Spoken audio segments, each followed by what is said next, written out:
on a sidetrack. So over the course of human history, we've solved many problems in science, and recent advances include stuff like antibiotics, which have given us a real weapon against germs and diseases. But two problems that are still that humanity hasn't really conquered are cancer in particular and also aging. Now, usually we associate cancer with death and also aging with death, but it turns out that these two challenges are actually connected by something in the DNA called telomeres.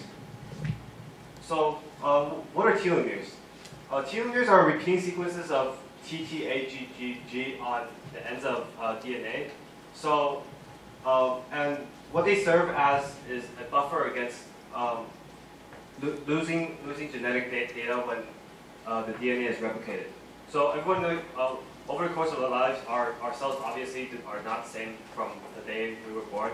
They've gone under a lot of cell divisions. And in order to undergo these cell divisions, we actually need telomeres because the mechanism for cell division requires that the cell lose around 30 to 200 base pairs of DNA for every division. So as you imagine, if these telomeres do not serve any purpose except for that, so they do not store any information and instead preserve the information in the other segments of the DNA. And something to note is that older people have shorter telomeres. In elders, for example, you can have as few as 1,500 base pairs, and in cancer cells, they actually have longer telomeres compared to normal cells in the human body. So I have several pictures here showing. So the one on the left shows that as the cell divides more and more, the telomeres on the ends of the chromosomes get shorter and shorter. And when you reach this stage, your cell pretty much cannot divide anymore, and they eventually die. And to combat this problem, the human body has a protein called telomerase, which is shown in the top left. And what it does is it adds to these repeating sequences of DNA called telomeres, and then thereby allowing the cell to divide for more times, and therefore theoretically giving us a longer life. So what is the potential for research? Well, if we find a way to regulate telomerase, we can accomplish two things.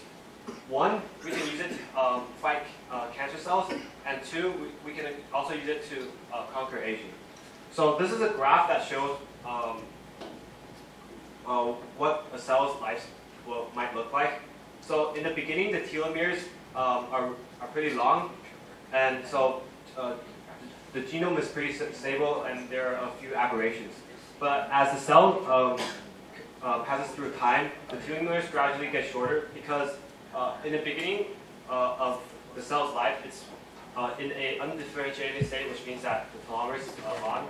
So germline cells actually have the longest telomeres, while normal cells have shorter ones because they have lower levels of telomerase. And they keep getting shorter and shorter until they reach a crisis, where it gets almost too short. And in response to this, the cell reactivates telomerase, but which then usually leads to invasive cancer. So our project will be, right now, our project focuses on inhibiting telomerase in cancer cells so that we stop their ability to continually reproduce, and also potentially to activate telomerase before it reaches a crisis so it becomes too short, and prevent cancer from occurring and letting us live longer. By the way, have you guys heard of telomerase or telomeres? Probably, right? Yeah. So actually, it was a sophomore in NYMU, and we were actually brainstorming with her, and that's how we came up with the project idea. And most likely, she was like you. She had heard of the idea of telomeres and telomerase, and that's how she managed, to help us to figure out a project. And of course, together, we had some knowledge on that too. So together, we came up with this project. So it just goes to say that all of you actually have learned a lot in biology that you can then convert into an item project, which is very cool because it's like taking your textbook application, taking what you've learned in textbooks and actually applying it in reality. That's what makes iGEM really, really cool. Anyway, continuing on with our project. So far it's okay, right? You guys more or less understand? Okay, cool. Okay, so this is going to be our circuit design, and Philip Tang over here is going to present it for you. Hello, so I'll be talking about the circuit design, and so our ultimate goal. Our ultimate goal is to create a blue light sensor that produces proteins that can inhibit telomerase. So this is the way that we can regulate telomerase levels inside cancer cells. So this design was actually taken from the blue light sensor, which Tokyo's team called the NocoGen project. They created it, so I'm just going to get straight to the details. Okay. I'm just going to start with, this is the schematic created on a program called TinkerCell. Now I'm just going to go through the design when there is no blue light shining on it. If there is no blue light shining upon the circuit, we have a constitutive promoter here that constantly produces YF1 and fixed J. Now, by the way, this is a blue light sensor that we are actually, NYMU tried to use this last year, but I don't think they finished, and also there are parts of it that they forgot to improve, so we're going to help them do that this year with our iGEM team. So NYMU, lots of credit to you guys for this, and we're going to, yeah, so Philip's going to continue now. Thank you, Rohan. So getting back, we have a constitutive promoter in the beginning so that it continually produces the protein YF1 and fixed J. Now, YF1 and fixed J will spontaneously phosphorylate, and so we have a sensor here that's for the phosphorylated fixed J. And if it senses phosphorylated fixed J, then this promoter will be turned on, which will produce LAC-I, which represses PLAC, and in turn does not express gene of interest. However, if we do shine blue light on it, it interferes with the process of phosphorylation. And when fixed J is unphosphorylated, this promoter, the phosphorylated fixed J promoter, is no longer on. And therefore, LAC-I is not expressed. If it's not expressed, PLAC will be on, and that will produce the gene of interest. And here we put the gene of interest being RECD, which will actually inhibit telomerase. And we also put GFP so that we can also tell when the gene of interest is on or not.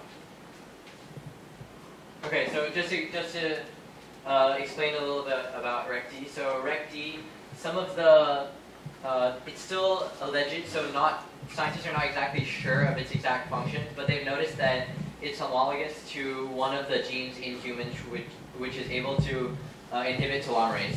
So that's part of what we're testing. We're going to also see if RECD is actually able to inhibit telomerase. Now you guys may know that in E. coli there are no telomeres because we only have one strand of DNA. There are no chromosomes. So for our testing of RECD, we will probably just buy some telomerase protein and express RECD, lyse the E. coli, and then allow the RECD protein to act on the telomerase to see if it's actually able to inhibit its function. So that's that's like our experimental design.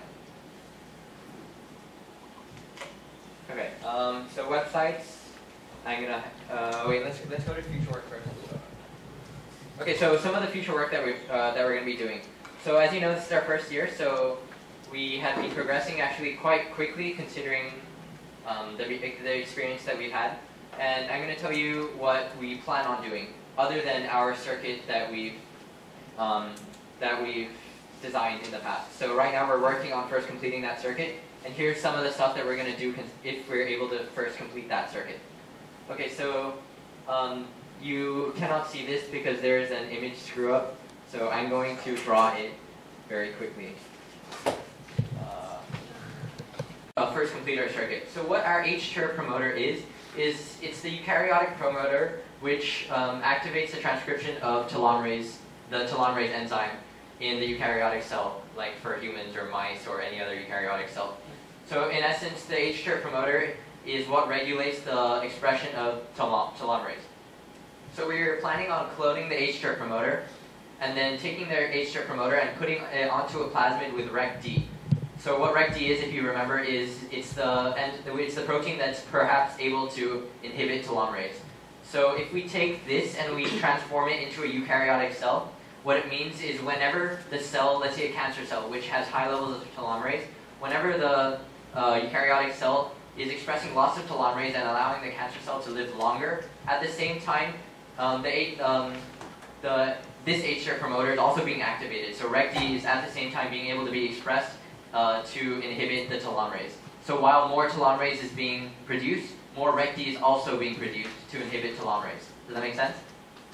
So it's like simultaneous. With more of the stuff that's causing cancer, we have more of the stuff that's able to inhibit what's causing cancer. So pretty simple. And the other thing is, another goal that we're considering is how are we supposed to get our plasmids into a eukaryotic tumor cell, for example, in the first place. So one of the things that we're going to be doing is using something called an oncolytic virus. And Dr. Lee has some experience with this, so he gave us some tips. And what oncolytic viruses are is they're viruses that specifically target tumor cells. And so we're planning on using these oncolytic viruses, put our plasmids into the protein coat of the virus, and then send these viruses into the tumor cell area of the body so that they can then inject their DNA into the tumor cells and reproduce more viruses. And therefore, Other labs, there are labs on the website called OpenWebWare, and it's closely related to iGEM. So we've done labs and built laboratory skills and then microbiology techniques. And we've also run through the cloning cycle a couple of times. I think there was a session here about that. And we've done the process and we're doing it now, and we've gotten the parts from NYMU, so we're trying to put that together now. And we've also had scientific research professors come speak to us, such as our Dr. Lee, Dr. Tai, and Dr. Boxer. And they've talked about GFP, they talked about stem cell research, and they talked about lissencephaly. So we've gotten a great variety of people coming to talk to us. So we also have a club at TAS, and it's not for actual hands-on research, but they're there to help support us and give us ideas, and hopefully we can make use of them in some other ways. So our project idea that we came on, as you know, is telomerase, but we had some discussion too, and we used to want to do food waste, but we tossed the idea since it seemed kind of boring and we wanted to try something more interesting. And as for the cloning cycle, here are just some of the things we did, like PLAC activation of GFP, the 3-in-1, the purification, digestion, and ligation. So yeah, we've collected the parts and we're assembling them now, and we're going to run tests later. The PCR, we've gotten actually pretty good results with PCR a couple of days ago, and we're hoping to replicate that soon. I'll hand it to Julie for human practice. Oh. Hi, I'm Brian. I'm going to talk about the wiki. Okay, so one of the often overlooked aspects of iGEM actually is the website design, which in my opinion is the coolest part. So, if you want to start your own website for iGEM, then I think the first phase, at least for me, is research, where you just look around the internet and find cool websites like the one I showed there, and find websites that interest you and the stuff that you want to build. And then there's also options in most major browsers, in Chrome, in Firefox, where you can inspect the code online, which is another easy way to help learn how to code HTML. And then also you need to find a good website design software. So anything like, actually Adobe has some suites that are good for website design, or you could just do it yourself. You only need a text editor, so it's actually really simple.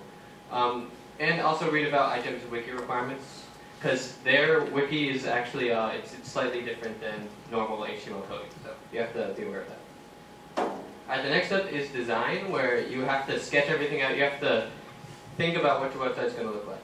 You got to have the colors down. You got to have the ratios, and then you gotta collaborate with your team to find out what looks cool, what you guys want your website to look like.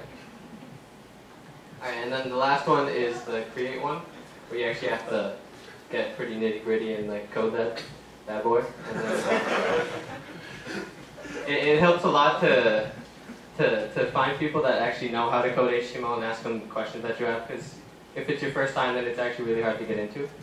But it's certainly doable. And if you need online help, then W3 Schools, and then again inspecting the browser elements just through inspect elements are really, really helpful. Yeah, that's it.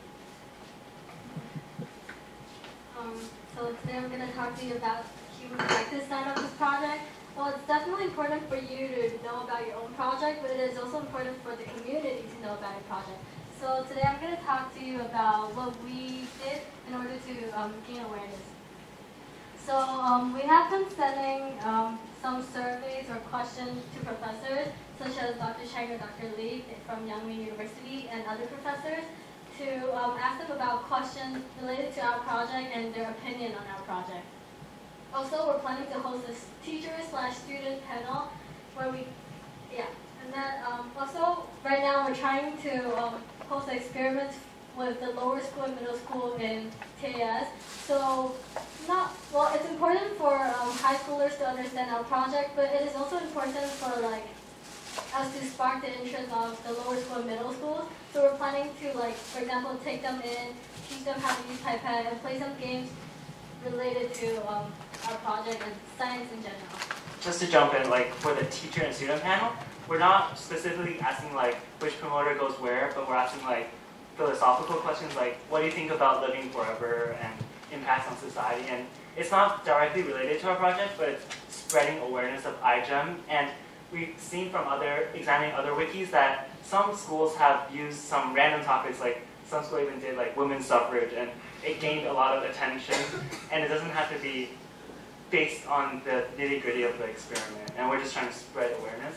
And for the experiments, we actually have contacted a middle school teacher, and we're planning to get students in next week to do some experiments and show them iGEM. Just yesterday, we also went to a retirement home, and we actually talked to an 85-year-old lady about a project. It's not just project-based, as Andy said, it's also fun and sort of related. So we talked about, so what is the happiest moment of your life, and questions like that. It was really fun, and I thought it was pretty meaningful. And then, so as I said before, we have surveys. And then, so the video part is that we were planning to record student answers in the lower schools, middle school, high schools, and the elderly's their answers on our questions. And then we're trying to make it into a video to upload on our website, so it'll be fun and interesting for others to watch. Okay, I'm sorry we couldn't get a photo of us and the 85-year-old woman because it was too big to upload. So we can show you that some other time. Anyway, that's what we have so far for our project. And I thought that we could conclude with a selfie of me and everyone over here, since it's pretty cool from this angle I've noticed. So wait guys, come in here, and then we're going to take a selfie with the NYMU. Okay, wait. I do the most is probably swimming, and as you can see, I also have a very fit body. Hi guys, I'm Greg. I'm Golsan. I don't do sports really. Yeah, we can see that. Yeah, so I do robotics mostly, but as you can see, I don't really work out. So yeah. Hi, I'm Chris. I'm also a junior guard, and I do robotics, and I like writing English, but I don't like Chinese. Hi, I'm Leon. This is probably the third time